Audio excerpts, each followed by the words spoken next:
Malo mo lau malia ho ik mo lele ya tonga hono kotoa pe ko ke kole pe ke hufanga ngai whatapu kai whakahoko atu ai pol kalama koe ni pea moe ki pale mia o tonga lota tui whakano. O ki ai taltali lele ya wheitu una koe hui koe pol kalama koe ni whakahoko ki ai whai whatongia me le tio pea moe televisione tonga. Koe hui foki koe taimi koe ni pale mia o iai ko ai tope ai aho e ua pe whakahoko ko ia ai fili whale alea hiliangi ai tau e wha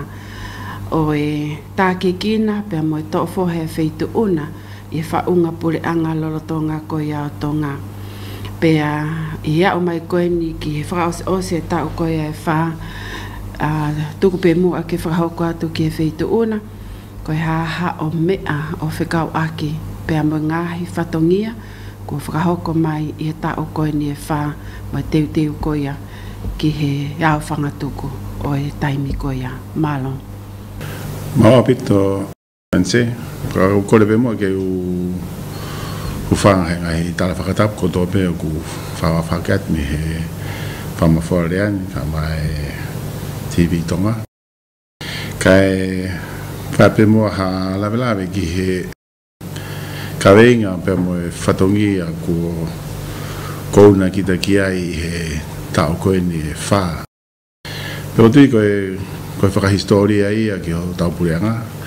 ai fuafua fotu pureanga whakatemokarate mai pureanga tau e te au whanga futupu e tau whanonga mai i he whaunga koe constitutional monarchy. Pero tui koe mea awhal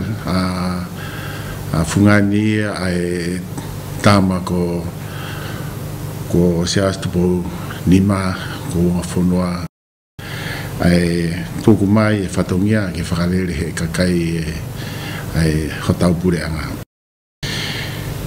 Pero loto pe ke tau mua whenga maari koe ni nan se ke whakahoko atu ai i he pō kalaman ai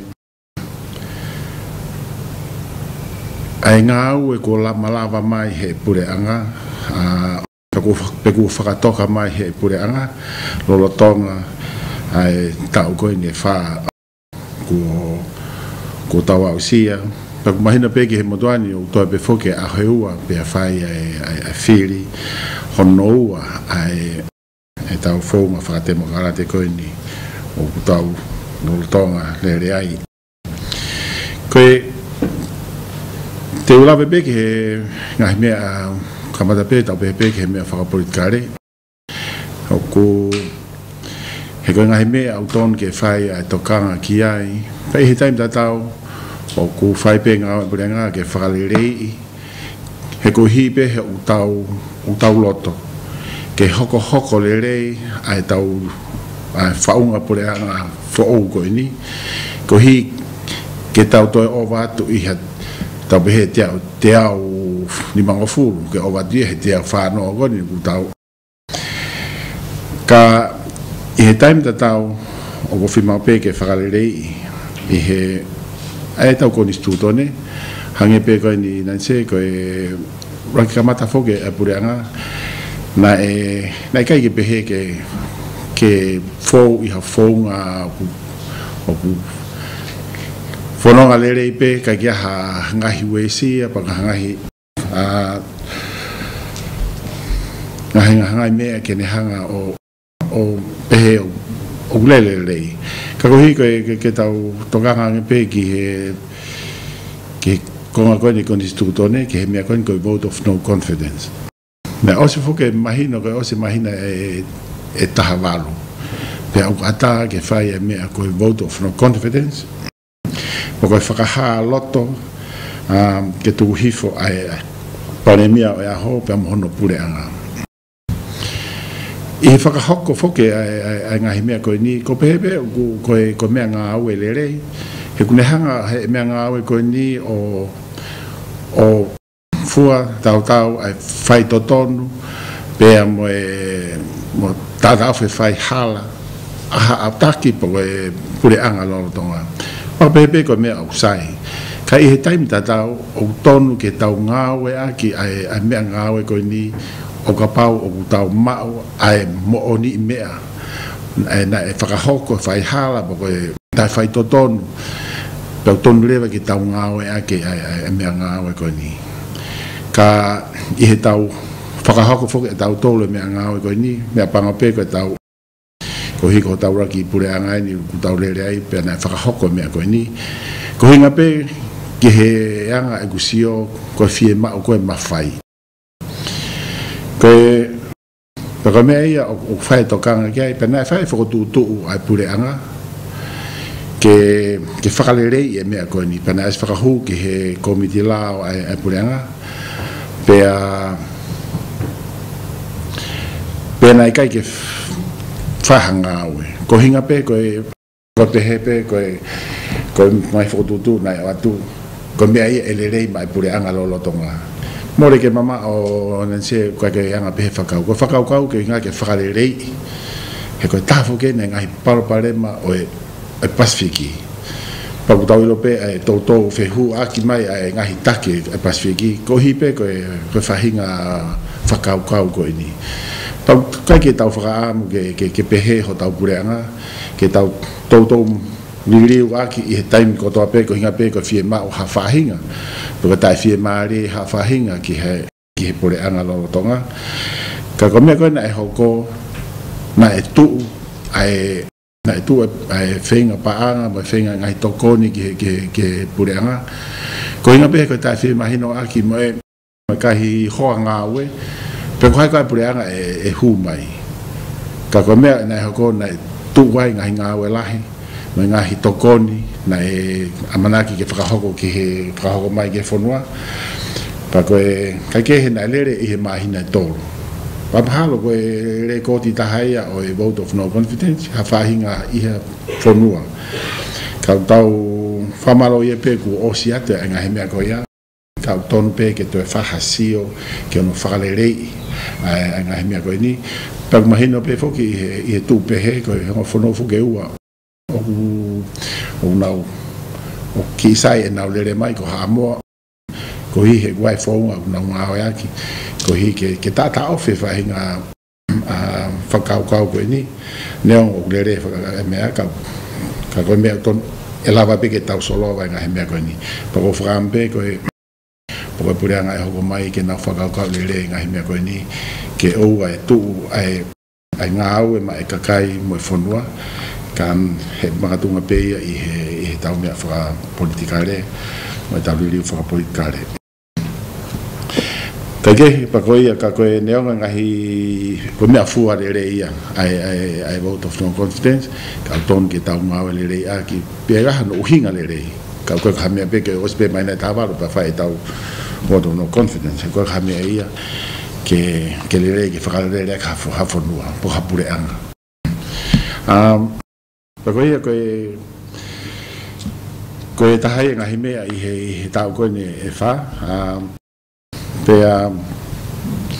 ka wai pe me ngahi mea whakapolitikare I he tau koe nistutone o ton ke to e whakalere ai ke tawha ke koe ni ke tau tunga whaka ekonomika ko tau koe ne wha ko hiri ni tau kamata mai a pureanga lorotonga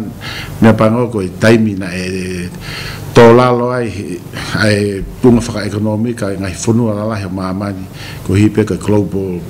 financial global crisis ko nai hoko pena I kawai pe mo tongani na tau kawai he koe hui he koe konga lahi e tau tupu whaka ekonomika koe remittance ai koe ngahi panga ku lako mai he tau ngai whaamiri me muri pa koe hi koe kamata me Amerika hene koe konga lahi e tau kakai whoko ki Amerika ma panga lahi na hu mai me ai pena e wesia e tau tunga whaka ekonomika pe kai ke ngā tai koe ngahi mo ua o tau tōru na e pau ke tau totongi koe ngahi no a ke tafo ke ngahi no lalahi na tau whai koe hi koe ngahi paraparema na e hoko pena e pau ke whai no me si aina pe koe I ne tu pehe na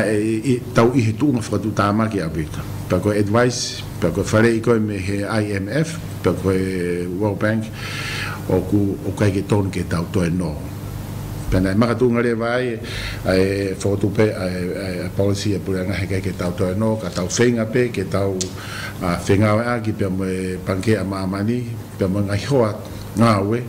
ke grant funding be pena I hene pe hele na hau por nga na lalo pe I pasete ta tau fa pe ke pas point de fa tau tunga whakaekonomi he taimi ko ia na pakutui ko fika ko ia ungi hanga pe whapapa mai o kai ke tonu ke tau toe no pakalere mai a pranga na whaerewa a ngā aue pe mangahi hoa ngā aue pakutui pe tonu pe ke mea pe kakai na mea I ngahi ngā aue ku lava I he ngahi ngā koe ni e pe ngā waki koni mo me panki a mamani pena ai aku lava ko ngahi porokalama na lava ko porokalama whakalere ngahi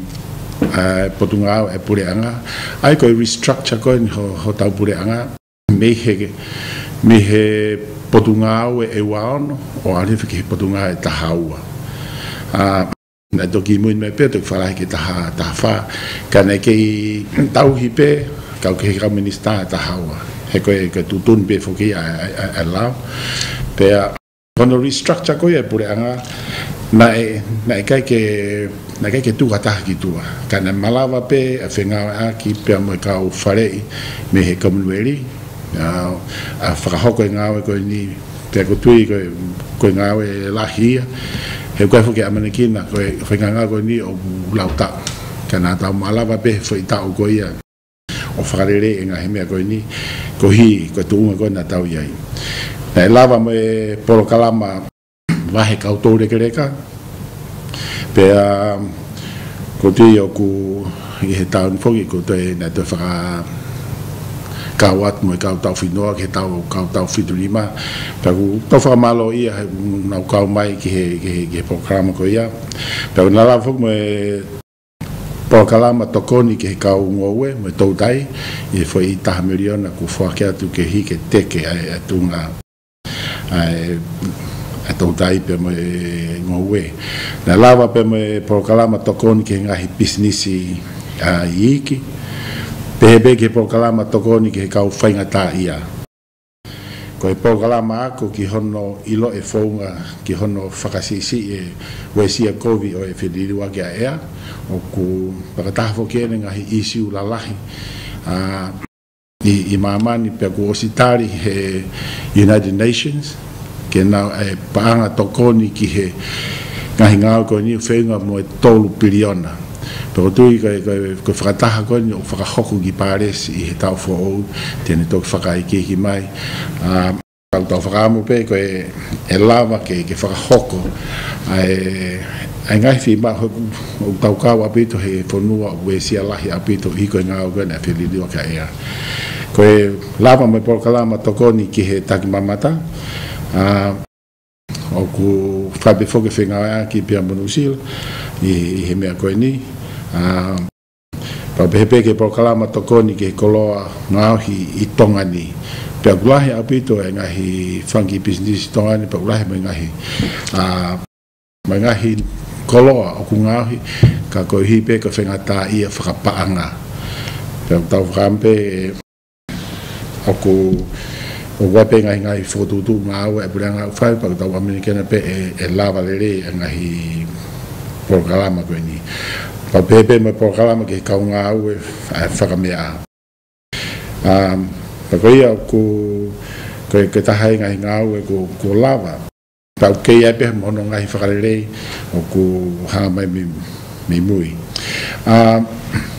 ko me taha ki he tautunga koni whakaekonomika ko lahiange e paanga hu mai he taimi ne makatunga he lerei ai tānaki mo e mahino ai tupulaki whakaekonomika whonua ko taha ke ngai mea whanau whaku pehe o koe ke asi ai whakalakalaka whakaekonomika ka koe hi ko report whakamui me kona o mai me he revenue ki siulai ki oka topa o ku owa I he ono miliona a tānaki me he wha iwi pacheti na e pehe koe te nau tānaki Aia i whakamahino pehe mai o ku sai ai tunga whakaekonomika pe au ku aia ko whakai ai whanki business ki pa koe ngatai koe ngahi laksiri ni mai me muri pe mai pehe peke tō tai pe mai ngowe o ki kak pa koe au ku i hene whainga tu pehe mai o mai ngai whika pehe ni o mahino o ku lerei pe e tau kake koni pe kau pe ia i he tana ko tau pe ko fi pase te ua e tau kon tau au he au mai ke tai mini ki o pe pase te ua e tunga pa ka fu pase lahi ki ha fonua i mamani e tai ka pe unau au ha ke me he poine fa ki he pase te ua ko ai ko o lai ai konga ko ia pa ko to me ta fo ke ta ko tau paanga mo he ko he taimini o ku me i he baha ai wano ke to no miliona pa ko ta fo ki nga hime a fra fo ki hapure anga he ko to ki ai ne paanga pe he ko tau he nga he branca ne ke ai ha paanga nga aue ai pure anga ka ko hipe ko no fa poto ipe se ni ko ya e ko no more fogi he tau ka tape ki ka nga fa pure anga ai kai ko ke tau fa papa ipe te tau wa he o se wikeu pa te tau wa e ko me fo ko fa e ke ki fa le panga pe ku ko tamai pe ke vakai pe ku tau mai vakalolo ko hi ko ne tamai vakalolo mahina e ha foi to miliona e mahina fai va ta ko tu fo ke tai mini mahi o wi kai ke ha na ke te ha problema pe tau le mai ko ne tau ko ne fa ko ni pa mo tau frampe e po hai he ke te be he mai pura ha ko mai o ko wa pe sirini tarifa ke fa hoko ake ngā we kone apuranga ke ua te tau tu o hange ko hi